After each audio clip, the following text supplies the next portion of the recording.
So, hello everyone, welcome back to a new session. My name is Atul Rajput, and in this session, we are going to discuss a very good, a very well prestige exam जो कि UPSC conduct करवाता है. Okay, UPSC वही एक organisation है जो कि हमारे इंडिया का जो सिविल सर्विस एग्जाम होता है वो कंडक्ट करवाते हैं, प्लस ईपीएफओ एग्जाम कंडक्ट करवाते हैं, प्लस एपीएफसी एग्जाम भी वही कंडक्ट करवाते हैं. साथ ही साथ they also conduct a very good exam which is known as CAPF exam. The full form of this exam is which is Central Armed Police Force exam.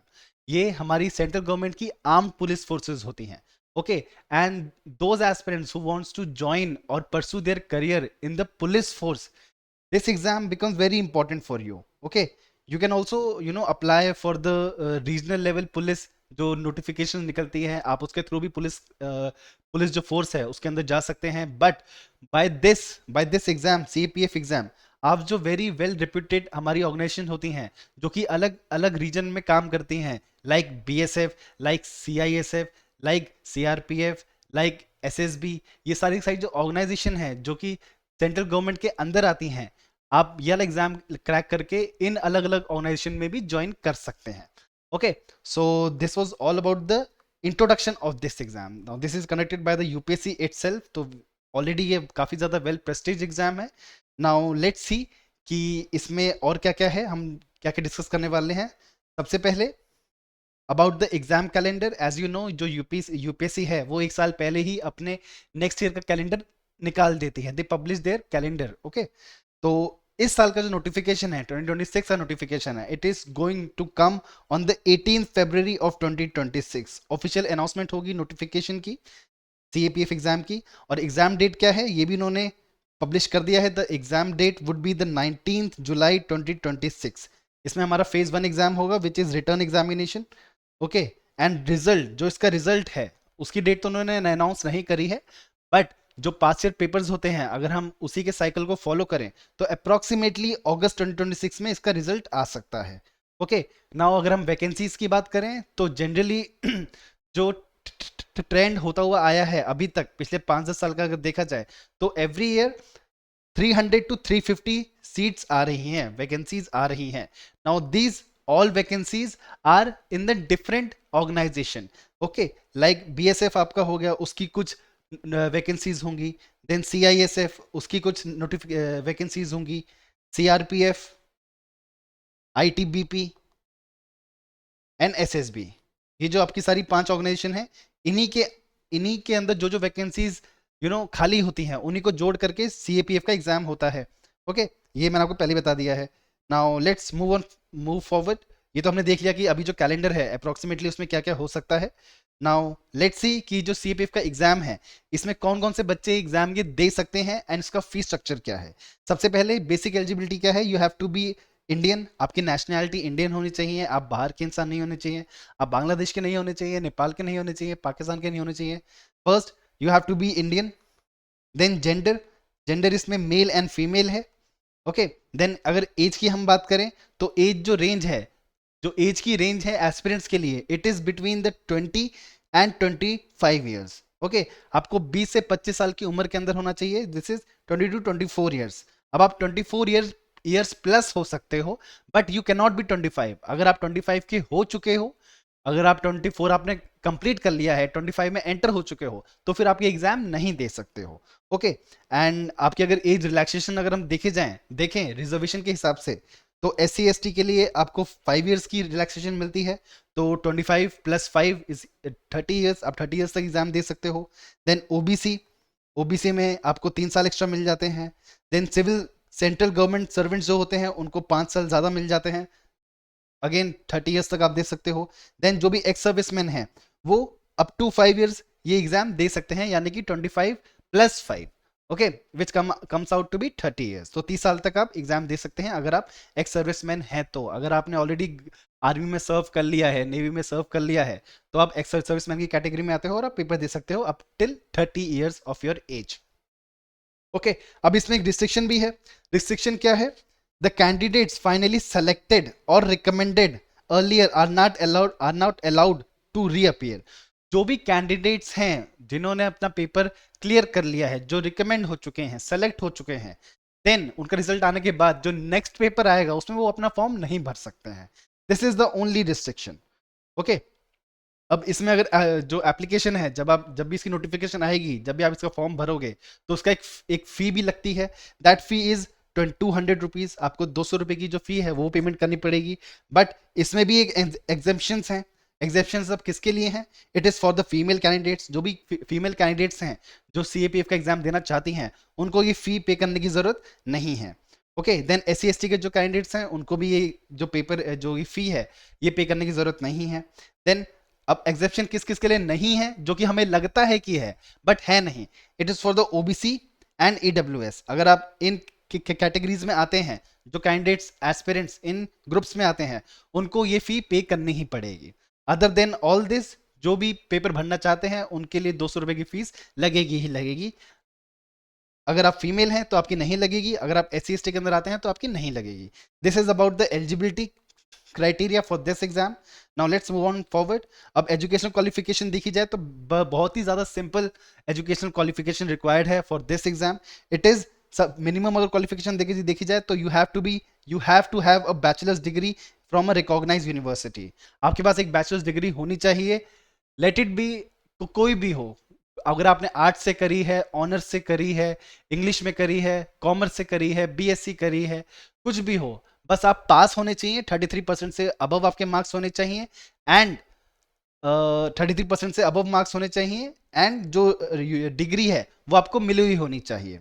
Okay, then जो एक और क्वेश्चन आता है, this was a very simple criteria okay education qualification का, कि भाई सिर्फ और सिर्फ डिग्री होनी चाहिए और जस्ट पास होने चाहिए। This is the basic criteria. Okay, but जो बच्चे फाइनल ईयर में हैं वो भी एग्जाम दे सकते हैं, गिवन व्हाट, गिवन ये कि जो इंटरव्यू है उससे पहले पहले उनका फाइनल ईयर का रिजल्ट आ जाना चाहिए। अगर नहीं आता है तो दे गेट डिस्क्वालिफाइड, एंड अगर उनका रिजल्ट आ जाता है और वो एग्जाम को फोड़ देते हैं, उनका हो जाता है एग्जाम क्रैक, वो सिलेक्ट हो जाते हैं, तो फिर they can continue, they can join the service as well. Okay, and एक और चीज है, प्रूफ एंड डॉक्यूमेंट वेरिफिकेशन भी होता है। जब आप इंटरव्यू देने जाओगे तब आपके जो भी डॉक्यूमेंट्स हैं तब वो वेरीफाई होते हैं। दैट्स वाई इंटरव्यू से पहले जो भी एस्पिरेंट्स थर्ड ईयर में है या फिर फाइनल ईयर में है, उनको डिग्री मिलने वाली है, जस्ट एक पेपर देना और रिजल्ट आएगा, तो वो रिजल्ट इंटरव्यू से पहले पहले होना चाहिए, बिकॉज इंटरव्यू के टाइम पे आपका जो डॉक्यूमेंट्स हैं वो वेरीफाई होते हैं।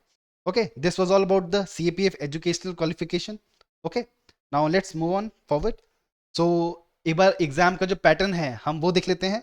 So एग्जाम के पैटर्न में 3 अलग अलग स्टेजेस में ये एग्जाम कंडक्ट होता है। The first one is the written exam. The second one is the physical efficiency test exam. Then the interview exam. Okay. Now अब जो आपके फाइनल मेरिट लिस्ट बनती है वो किस किस फेस को जोड़ के बनती है? It is the written test and the interview test. जो आपका PET होता है, जो फिजिकल एफिशिएंसी टेस्ट होता है, ये आपका होता है qualifying. You just have to qualify this exam. Okay, and जो आपकी मेरिट लिस्ट है वो बनती है रिटर्न टेस्ट से, written test plus interview. And अगर हम मार्क्स की बात करें तो जो आपका रिटर्न टेस्ट है इसमें भी आपके 2 पेपर होते हैं, paper 1 and paper 2। The paper 1 is of 250 marks, paper 2 is of 200 marks, जो टोटल हो गया 450, प्लस इंटरव्यू के आपके होते हैं 150 मार्क्स। ओके, सो जो आपकी मेरिट लिस्ट बनेगी वो आपकी बनेगी out of 600। Okay, so I hope you do understand it. Now let's सी जो आपका रिटर्न टेस्ट है उसमें जो पेपर 1 है और जो पेपर 2 है उसमें क्या क्या आता है, उनमें डिफरेंसेस बेसिकली हैं क्या क्या। लेट्स सी, अब आपका जो पेपर 1 एग्जाम होता है that is general ability and intelligence exam. अब इस पेपर में आपको 125 ऑब्जेक्टिव क्वेश्चन मिलते हैं। ऑब्जेक्टिव क्वेश्चन मतलब आपके सामने क्वेश्चन आएगा, 4 ऑप्शंस आएंगे and you have to pick the right option.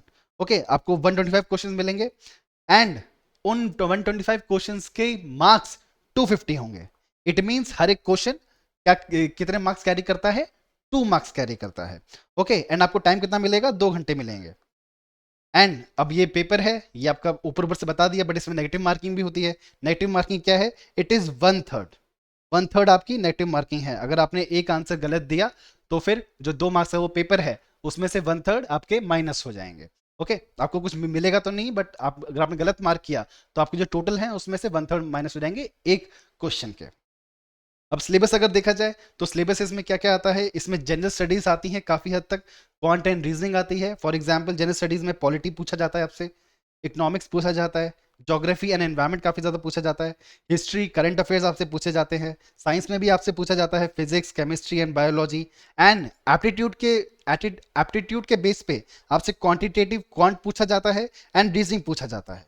Okay, तो जो भी रेगुलेटरी बॉडीज होते हैं उनमें ज़्यादातर इन्हीं पे फोकस होता है। प्लस इसमें क्या अलग चीज है, it is a general studies, and अगर आपका जनरल स्टडीज स्ट्रांग नहीं है तो प्लीज स्ट्रांग करिए, बिकॉज इसमें जनरल स्टडीज ठीक ठाक आता है, एंड सीडीएस से काफी ज्यादा थोड़ा सा ऊपर लेवल का जनरल स्टडीज आता है। Okay, so this was the paper 1 of the written test, जो कि 250 मार्क्स का है। Now let's see paper 2 of the written test. अब जो पेपर 2 है आपका, ये आपका general studies essay and comprehension होता है। ओके, अब इसका पैटर्न क्या होता है, इट इज सब्जेक्टिव, यानी कि आपको इसमें आंसर लिखना है सब्जेक्ट के बेस पे। अब इसमें आंसर मतलब डिस्क्रिप्टिव, तो आपको जो भी क्वेश्चन आएंगे आपके सामने, आपको कुछ उसमें आंसर टिक नहीं करना है, आपको उसके ऊपर आंसर लिखना है। You have to write long paragraphs. Okay, and इसमें टोटल क्वेश्चंस कितने आते हैं, 7 इसमें टोटल क्वेश्चंस आते हैं। और ये पेपर कितना लंबा होता है, इट इज ऑफ 3 आवर्स। तो 3 घंटे के लिए आपको बैठ करके अच्छे से 7 क्वेश्चन सॉल्व करने हैं। ओके, सुनने में आसान लग रहा होगा बट पेपर थोड़ा सा हार्ड लेवल पे आता है। ओके, और टोटल मार्क्स कितने होते हैं, इट इज 200, यानी कि 7 क्वेश्चंस आएंगे जिनकी वैल्यू होगी 200 मार्क्स। Language English. ओके, अब इसमें जो पार्ट ए है सेम पेपर में, वो आपका ऐसे होता है एंड नॉलेज बेस्ड क्वेश्चंस होते हैं, like current events, modern Indian history, freedom struggle, geography से आपसे पूछे जाते हैं, सिक्योरिटी ह्यूमन राइट्स से आपसे पूछा जाता है, पॉलिटिकल एंड इकोनॉमिक उस पर पूछा जाता है। देन जो उसका पार्ट बी है, इसमें आपसे रीडिंग कॉम्प्रीहेंशन के बारे में पूछा जाता है, ग्रामर के बारे में पूछा जाता है, आपको प्रेसी राइटिंग करनी होती है, काउंटर आर्ग्यूमेंट्स देने होते हैं, रिपोर्ट राइटिंग करनी होती है। Okay, this was the paper 2 of our first phase which is written test. And इसमें 2 पेपर होते हैं as I have said before, एक पेपर 250 मार्क्स था, एक पेपर 200 मार्क्स था, total 450 marks. Okay, I hope you do understand it. Now let's move on forward. Next is the physical efficiency test. Now अब इसके marks merit list में add नहीं होते हैं, as I told you before, ये आपको सिर्फ क्वालिफाई करना है। Okay, you just have to qualify this, जो मिनिमम रिक्वायरमेंट है वो पूरी करो। अब इसमें आपकी फिजिकल एक्टिविटीज पे ज्यादा फोकस होता है, तो जब भी ये टेस्ट होगा तो फॉर मेन एंड वुमेन अलग अलग इनके लिए एलिजिबिलिटीज हैं। फॉर मेन सबसे पहले आपको 100 मीटर दौड़ के दिखाना पड़ेगा अंडर 16 सेकेंड्स। देन आपको 800 मीटर, वेट अ सेकेंड, आपको 800 मीटर रनिंग करनी पड़ेगी 3 मिनट्स एंड 45 सेकेंड्स के अंदर। देन आपको लॉन्ग जंप मारना पड़ेगा अबव और इक्वल टू 3.5 मीटर्स, आपको इसमें 3 चांसेस मिलेंगे। देन आपको शॉर्ट पुट, जो एक लोहे की गेंद होती है, वो आपको पकड़ के दूर फेंकनी पड़ेगी, और कितनी दूर फेंकनी पड़ेगी, इट इज 4.5 मीटर्स, जिसमें आपको 3 चांसेस मिलेंगे। एंड ऑल्सो जो कि शॉर्ट पुट वाली बॉल होती है, it is heavy, it is around 7.5 kg at least. Okay, then women के लिए अलग अलग रिक्वायरमेंट्स हैं। फॉर एग्जाम्पल थोड़ा सा रिलैक्सेशन मिल जाती है इसमें। अब इसमें वुमेन्स को जो फीमेल कैंडिडेट्स हैं उनको 100 मीटर रन करना है इन 18 seconds, they have to run 800 meters in 4 minutes and 45 seconds, and they have to do a long jump of 3 meters, and इसमें भी उनको 3 चांसेस मिलते हैं, एंड इन 3 चांसेस के अंदर उनको ये लॉन्ग जंप निपटाना होता है। Okay, so this was about the physical efficiency test. Okay, then I have already told you कि मेरिट लिस्ट में हमारा सिर्फ रिटर्न टेस्ट होता है जो कि 450 का होता है, प्लस इंटरव्यू होता है जो कि 150 का होता है, which totals to 600 marks. Okay, now अब जब भी आपका इंटरव्यू होगा, एंड ऑब्वियसली यूपीएससी के एग्जाम कंडक्ट करवा रहा है, तो यूपीएससी के ही बोर्ड के साथ आपका ये जो इंटरव्यू है ये कंडक्ट होता है। इट कैरीज 150 मार्क्स, बट आपको इसमें एक चीज बेनिफिट मिल सकता है विच इज एनसीसी सर्टिफिकेट। अगर आपके पास एनसीसी सर्टिफिकेट है बी या फिर सी, तो फिर that is more desirable. Okay, and it carries weight only in the interview stage, सिर्फ और सिर्फ इंटरव्यू स्टेज में आपको बेनिफिट मिलेगा इस सर्टिफिकेट का, and not in the return और पीईटी। ओके, एंड जब आप इंटरव्यू दे दोगे, जब आपकी सिलेक्शन होगी, जब मेरिट लिस्ट आ जाएगी, एंड अगर आपको पता चलता है कि आप सेलेक्ट हो गए हो, उस टाइम पे जो भी आपको फोर्स मिलेगी एज जो भी 5 डिफरेंट ऑर्गेनाइजेशंस हैं इसके अंदर, like BSF, ITBP, SSB, CRPF, CISF, okay, जो भी बीएसएफ होती है, अब इनमें से आपको कौन सी मिलती है, that depends on what, on the basis of position in the merit list and the service force preference. आपकी मेरिट लिस्ट में आपका कौन सा रैंक आया है, आप कौन से नंबर पे हैं, एंड जो सर्विस फोर्स है उसमें आपने कौन सी प्रेफरेंस दी हुई है basically. Okay, so this was about the exam pattern of CAPF exam. I hope you do understand it. Now let's सी इसकी जो स्टार्टिंग सैलरी होती है जब भी आप ज्वाइन करते हो तब आपकी कितनी सैलरी होती है, क्योंकि देखो सबको पैसा तो चाहिए, क्योंकि सबको कंफर्टेबल लाइफ जीनी है, थोड़ा इजी लाइफ हो, सारी अपनी जो नीड्स हैं, रिक्वायरमेंट्स हैं, थोड़ी बहुत वो पूरी हो जाए।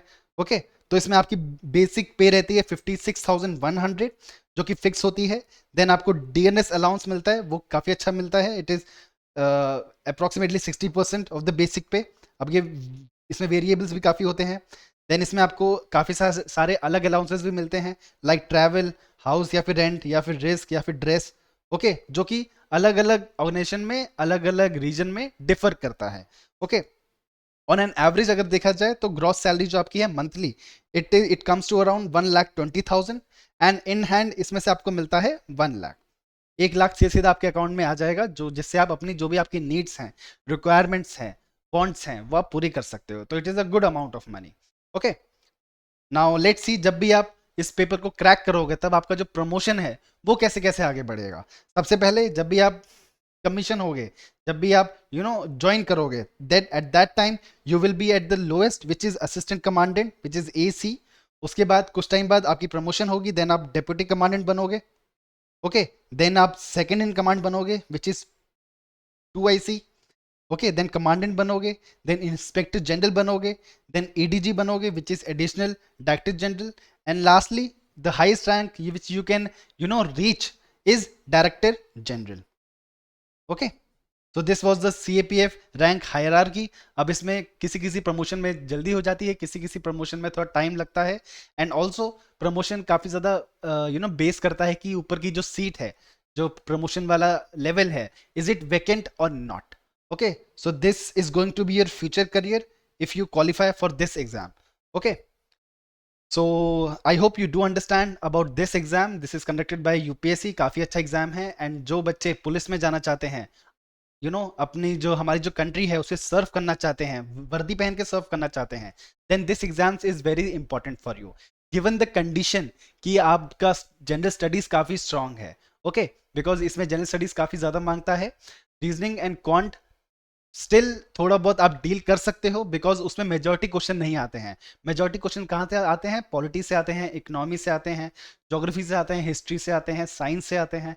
Okay, that's why general studies आपका स्ट्रांग होना चाहिए। एंड अगर आपका ऑलरेडी स्ट्रांग है, अगर आप ऑलरेडी यूपीएससी की प्रिपरेशन कर रहे हो, रेगुलेटरी बॉडी की प्रिपरेशन कर रहे हो, या फिर कोई और एग्जाम की प्रिपरेशन कर रहे हो जिसका सिलेबस ओवरलैप करता है इस एग्जाम के साथ, then definitely you can go for it. आप इस एग्जाम के लिए प्रिपेयर कर सकते हो, बिकॉज लाइफ आपकी सेटल्ड रहेगी, आपकी जो नीड्स है, रिक्वायरमेंट्स है, वो पूरी हो जाएंगी, you will be satisfied with in as well, जो कि आजकल काफ़ी सारी जॉब से मिलता नहीं है। Okay, so I hope you do understand it. Thank you so much, and let's meet in another session.